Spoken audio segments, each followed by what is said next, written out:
बोलो न हे अब टुक टुक ताकै छै बोलो न।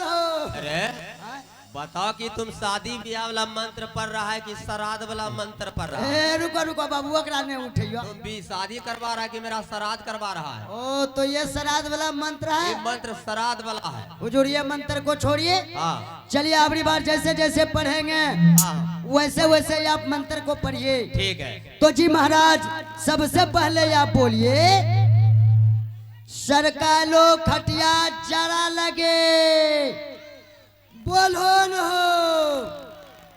हे टुक टुक ताकै छै सरकालो खटिया जरा लगे। सरकालो खटिया जरा लगे। बस बस तोरा भै गेलो। हाँ कंटा लड़की के तो हाँ लड़की साहब अब आप बोलिए जारे में बलमा प्यारा लगे।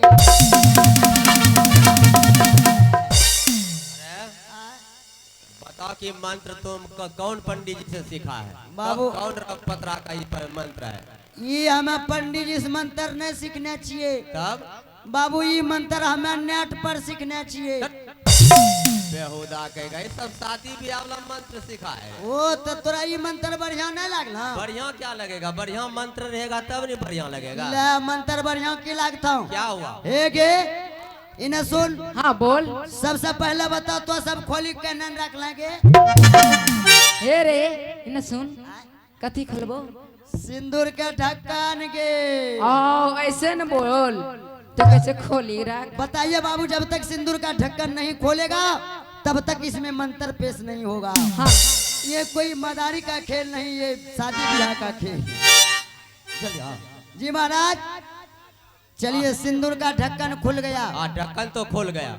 चलिए अगली बार जैसे जैसे मंत्र को पढ़ेंगे वैसे वैसे मंत्र पढ़िए आपका शादी हो जाएगा। ठीक है महामंत्री। तो जी महाराज बाबू कहीं मंत्र जाओ तो आप पढ़ ही दिलो। कहीं मंत्र जाओ पढ़ ही दिलो। हाँ इधर को बीमारी पकड़ी ले।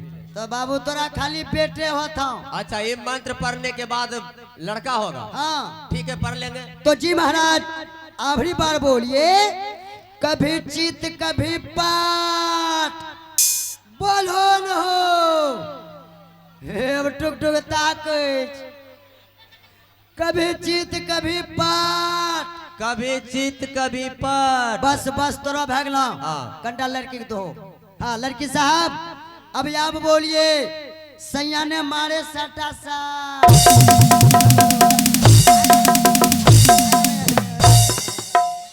तुम शादी करा रहा है? बेहुदा कहेगा। यो मंत्र तोरा बढ़िया नहीं लागलो? बढ़िया तुम मंत्र जानता है। ये सब मंत्र के छोड़ो। हाँ बोलो खोचा में छी छी छी छी खौछाओं में छी छी छी छी। दुल्हन करिया पीछी पीछी। अब यहाँ शादी रहेगा। चलो बगल में मंदिर दिखाई दे। चलिए मंदिर में ठरचुमान करा देंगे। चलिए हाँ चलिए तैयारी कीजिए। हल ऐसा कि चलो सुंदर दान खड़ा कीजिए। करिया सिंदूर दान दुल्हा जी करिया सिंदूर दान दुल्हा जी सिंदूर दान के देरिया करिया सिंदूर दान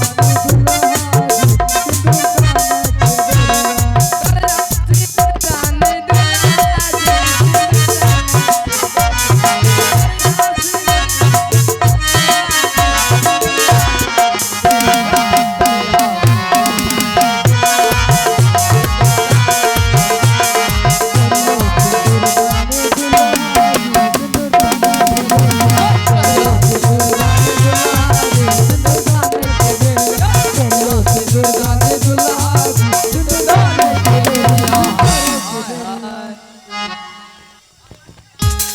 अब यहाँ से चलो हिमाचलपुर शहर जहाँ के अपना महल है महारानी। क्यों नहीं स्वामी जी चलने की यात्रा कीजिए। ठीक है यात्रा करो महारानी।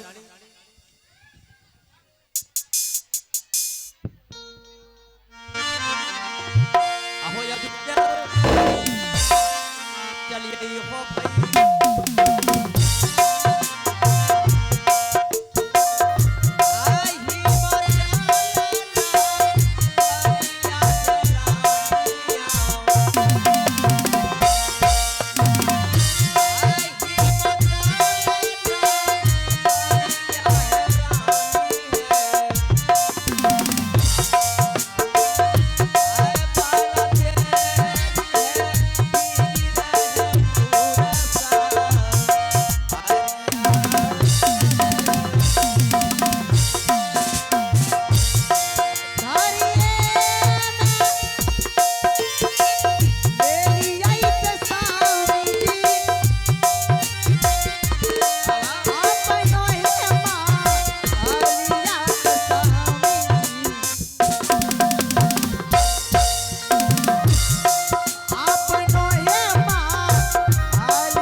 स्वामी जी महारानी ये चलते चलते कहाँ गए हैं? महारानी हम दोनों प्राणी चलते चलते बस अपने ठिकाने पर पहुंच गया हो। बस यही अपना महल है महारानी। क्या ये अपना महल है? हाँ हाँ महारानी। स्वामी जी ये महल कितना सुंदर देखने में लगते हैं। अरे महारानी इस हिमाचलपुर शहर में तुम्हारे नजर के सामने जो कुछ भी आएंगे बिल्कुल सुंदर ही सुंदर दिखाई देंगे। लेकिन स्वामी जी आपके महल में जा रही हूँ, आपके महल में कौन सब सदस्य रहते हैं मुझे मालूम नहीं है।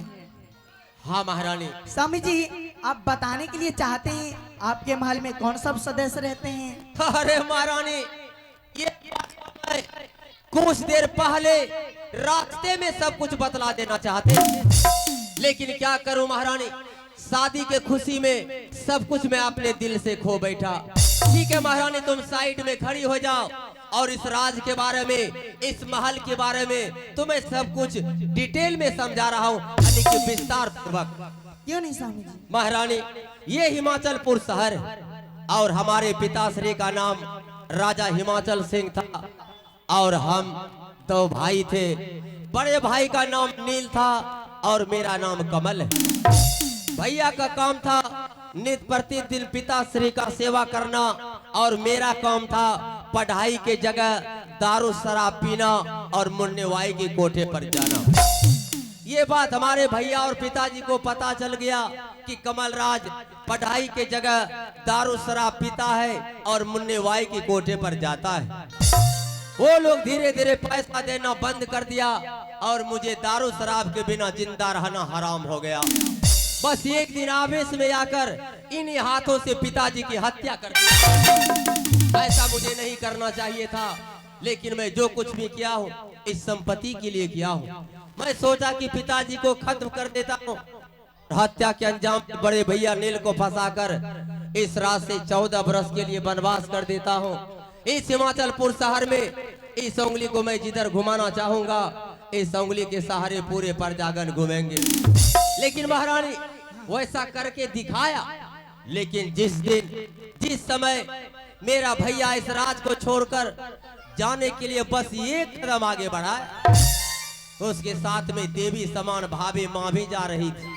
लेकिन महारानी उस देवी समान भाभी माँ को इस महल की इज्जत समझकर अपने महल में रख लिया। स्वामी जी वो मुझे बड़ी दीदी लगेंगे। हाँ हाँ महारानी जो कि तुम्हारी बड़ी दीदी लगेंगे। स्वामी जी बड़ी दीदी है अभी कहाँ पे? अभी महल में है। उससे मैं मिलने के लिए चाहती हूँ स्वामी जी। लेकिन महारानी हाँ मेरी देवी समान भाभी माँ से मिलने से पहले तुम एक बात ध्यान पूर्वक सुनो। खुला हुआ है। जब इस संपत्ति के लिए राजा दशरथ जैसे पिता को हत्या कर सकता हूँ, इसी संपत्ति के कारण मर्यादा पुरुषोत्तम राम जैसे भाई, जिस भाई ने भाई का प्यार नहीं पिता की प्यार देकर पोस पाल कर इतना बड़ा किया, उसे 14 बरस के लिए नजर से जुदा कर दिया। और तुम मेरी महारानी आज से हिमाचलपुर शहर में राजमाता कहलाएगी। एक बात याद रहे महारानी कि कभी तुम मेरे संपत्ति के बीच में दखल अंदाजी करने का प्रयास नहीं करना, वरना तुम्हें भी राम नाम। स्वामी जी आपके कांटों का रास्ता में कभी नहीं बनूंगी। ठीक है महारानी याद रहे कि मेरे रास्ते के प्रयास नहीं करना, वरना मेरे जैसा बुरा कोई नहीं होगा। तो साइड में खड़ी हो जाओ। मैं देवी समान भाभी माँ को आवाज लगा रहा हूँ और मेरी देवी समान भाभी माँ के जरिए मेरे महल में कदम रखने की प्रयास करेगी। आहे कहाँ गेला अकिया है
खुश रहो देवर जी। भाभी शायद इस समय दरबार से तुम्हें किस लिए आवाज लगाया तुम्हें कुछ मालूम नहीं।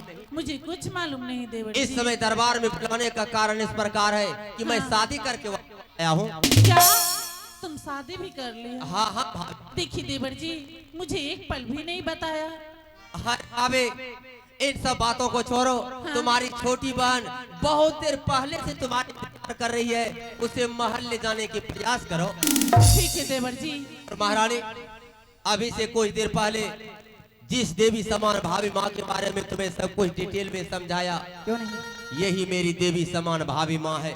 अरे मेरे महल में कदम रखने से पहले एक बार मेरी सीता जैसे भाभी माँ के चरणों में प्रणाम कर लो महारानी। क्यों नहीं स्वामी जी, मेरी अपनी बड़ी दीदी को मैं प्रणाम करती हूँ। गोड़े आजू लगी याद दीदी जी